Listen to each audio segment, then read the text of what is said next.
first time in 12 years, the Rangers are American League champions. They're heading back to the World Series, and we're talking now with the Rangers GM, Chris Young, here on The Fan. Good afternoon, sir. How the heck are you? Hey, guys. I'm great. Thank you. Has it sunk in that you're going to the World Series? Yes and no. Yes, in the sense of, this is everything that we've strived to do, and, it's here.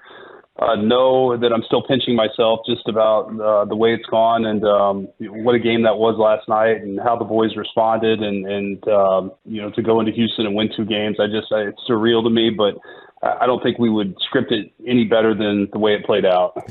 Well, if it could help it settle in just a little bit more for you, maybe we could help you with one of these. C-Y, C-Y, C-Y, C-Y, C-Y, C-Y. Oh, you guys screaming that makes my eyes burn because that means I'm getting champagne in my eyes. So, they're still, my eyes are a little dry today, so I need a little break. Is this the first time you've done a hit with us with a little bit of a hangover, Chris?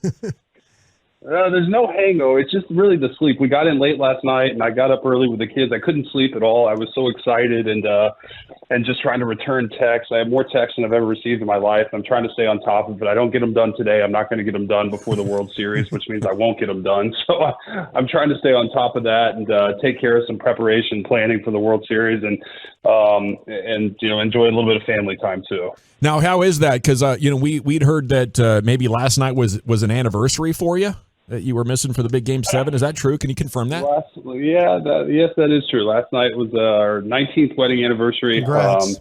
And actually, thank you. And in 2015, when I was a member of the Kansas City Royals, we were in the ALCS, and on the night of our anniversary, we clinched that night to go to the World Series.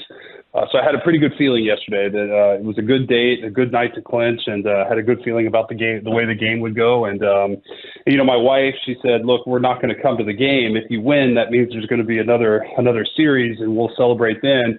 And if you lose, I wouldn't want to be there anyway." So she was not there. It was just me and the group, but we had a blast. What a special day it was. So how does it work after the champagne shower? Do you bring an extra change of clothes, or do you all just get on the plane and you smell like booze?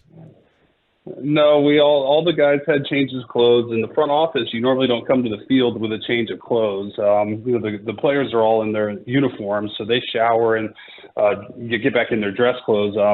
In the front office, normally you don't come with a change of clothes, but because it was a travel night, we did all have a change of clothes. So I was able to shower and freshen up and get on the plane and enjoyed the short flight home.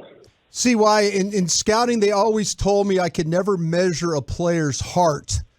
Some reason I think you figured it out to measure players' heart. How do you do that? You just let us all know, the scouts, because we can measure 40-yard dashes and vertical jumps and all that, but we can never measure a heart. But you found a way to measure heart in your ball players. You really did. I appreciate that. And really, I haven't figured it out. I just know that when you get the right group of guys that believe in one another, that put the team before themselves and are willing to make sacrifices for each other, it elevates everybody. And that's ultimately what we're trying to do, is create an environment that gets the best out of each individual player for the collective group. And that's what this team has done. And we may have projections for each player on paper, but they exceed those projections because the environment allows them to exceed it. And they're put in positions that succeed day in, day out. And if that's the measure of heart, then it's really about just, understanding the environment, understanding people. And that really, a lot of it goes to Bruce Bochy. The credit goes to Bruce Bochy and his staff and the environment that they create. And you get winning players who care about the right things. Good things can happen. CY with us here in the GBag Nation. We talk about the anniversary last night, but I was also reading about how this past Christmas Eve, you were also hard on the phones trying to get some deals done with Evaldi. And a week before that, you had like a little bit of a Zoom sales pitch with him, and he left that meeting with you saying, like, I got to be a Ranger. What was that conversation like, to where at the end, Evaldi's like, dude, I have to be a Ranger no matter what, even if it means signing on Christmas Eve? Well, Nate can probably better answer why he wanted to be a Ranger. from our standpoint, we wanted Nate to be a Ranger for the exact reasons I just kind of said, in terms of the person, the character, the professional that he is, the way he makes his teammates better. We just had heard he's the ultimate teammate, hard worker, unbelievable competitor, thrives under pressure. Those are all characteristics we want in Ranger players. And certainly we felt like it was a match. We didn't know if we were going to be able to sign him. There were, some financial constraints. We had made some big signings with obviously Jacob and Andrew Heaney, and really weren't sure if we were going to have the resources to sign Nate. Nate came here because he wanted to be here, and I'm pretty sure he turned down more money elsewhere to be a Texas Ranger because he believed in what we were building, and he wanted to be a part of it. And it just speaks again to the person, the character, and I'm so thankful he wanted to be here, just like many others. Well, one of your other big trade deadline acquisitions, Jordan Montgomery, has just been so brilliant for you as a starter. But what about the job he did coming out of the pen last night for Scherzer? And I'm sure every game you're watching, you're thinking, my gosh, this dude's going to get more and more money from me this offseason. Monty's been incredible. He's just been, what a gamer, what a winner. Just takes the ball and go gets the job done, and just not afraid of the moment. It's just been so cool to see. I can't say I really anticipated him being this good. And last night, before the game, I was in Boch's office and we were talking about the pitching plan, and Boch said, this kind of reminds me of 2014 pitcher I had named Madison Bumgarner, who came into Game 7 of the World Series and pitched 4 innings or 5 innings to close it out. And he wasn't suggesting that Monty was going to do that, but he was saying that Monty had made it clear he wanted to pitch, he was available to pitch. And Boch said, look, he's one of our best, and we're going to use him if we need him. And Monty came in, got the job done, and we're not here without Jordan Montgomery. CY, and then another trade you made there was for the Max Scherzer, and it just appears like you guys are gathering more data every time that he goes out there. Is there things that, like I say, that you could draw from for the next time out, or is it giving you a clearer picture what you might have? No, absolutely. Max is getting better and better. I mean, I think that we saw this with Nate Eovaldi when he came off the IL. I think there were 4 or 5 starts where he wasn't at his best, but he was making progress each one. And, it's really hard. It's hard to sit out for a period of time and then jump back in. And you're jumping back in the most pressure-filled, intense environment possible.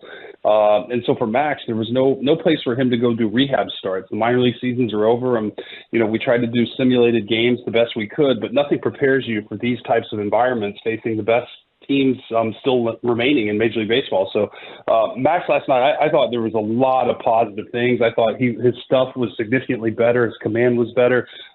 His slider was sharper. He really mixed his pitch as well. The Astros are a good team. They got, a few hits off of him, but, really I thought the only true mistake he made was the Bregman home run. But beyond that, Max was really, really good. And I think it's something to build on. We're excited about where he is.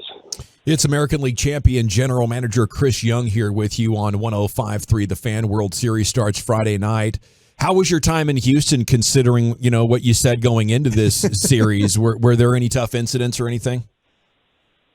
No tough incidents. Our guys went in, and it was a weird series where the visiting team won all 4 games. So, to some extent, we took the crowd out of it in each game in Houston. And, last night, especially really early. And so by the 6th inning, it almost sounded like a home crowd chanting, "Let's go Rangers," which was really, really cool to hear. And then after the game, being down on the field and on the podium and looking out and seeing just the whole lower concourse filled with Ranger fans there supporting us, I didn't expect that. It was really, really awesome and very touching.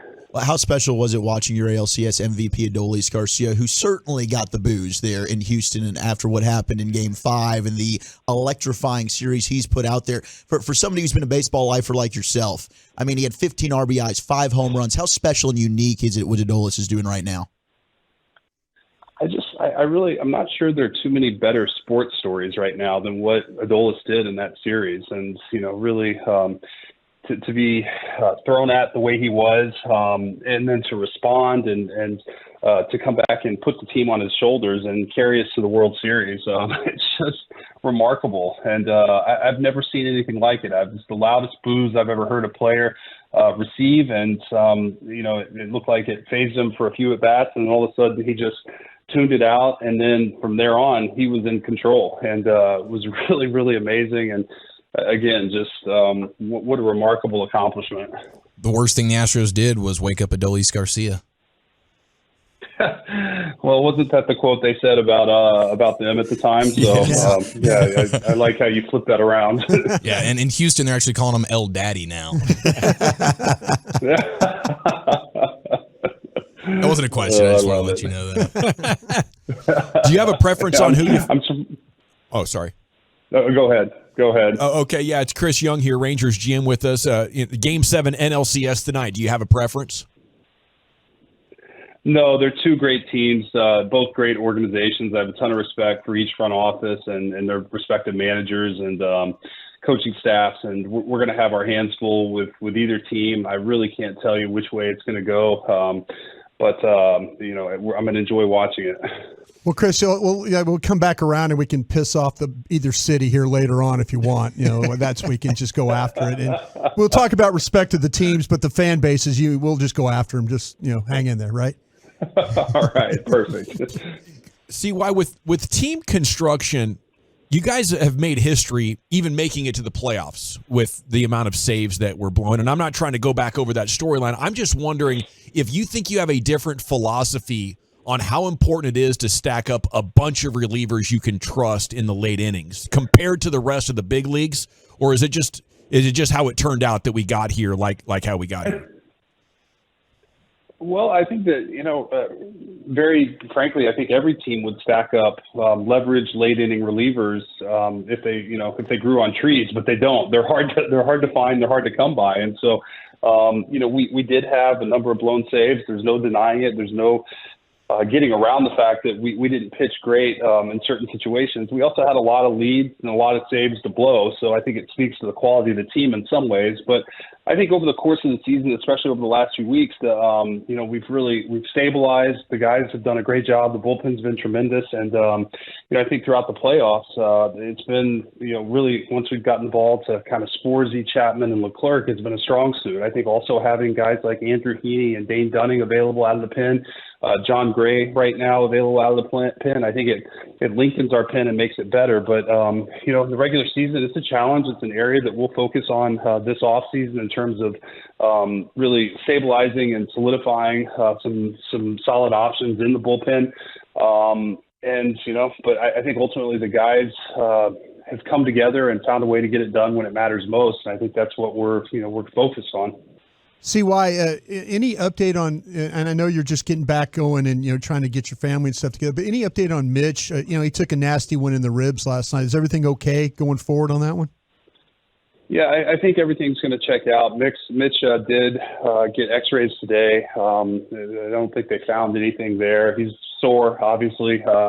Anytime you get hit with a 98 or 99 mile an hour fastball and your upper body, it's painful. It's really sore. And so thankfully we have a couple days off to kind of get Mitch some treatment, help him recover. You hate to see him come out of the game. Thankfully we had kind of blown it open at that point, but that was, sort of not a great look at the time. And if that had a significant impact on, the ALCS, it probably would have been a little more magnified. But yes, he's doing well today, and our hope is that he'll come in tomorrow feeling even better. How awesome was it to see Corey Seager get things going last night, and really just the whole lineup versus Javier? After a few games ago, he was dialed. He's been great in the postseason, and then the adjustments that get made, and then boom, Javier can barely last 5 seconds last night because the offense was just so dominant.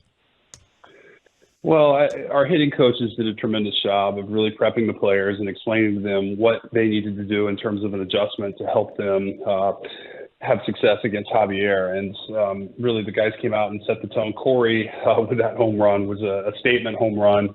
And I think equally, as much as the home run, the passion and the emotion that he demonstrated when he rounded third and when he came into the dugout, I think that the guys all felt that, and it just fired everybody up, and we didn't look back from there. You've talked to us about this, growing up in Highland Park, being a Ranger fan. It's been 6 years of losing seasons, and your Texas Rangers are going back to the World Series. I know the job's not done. There's 4 more still to go.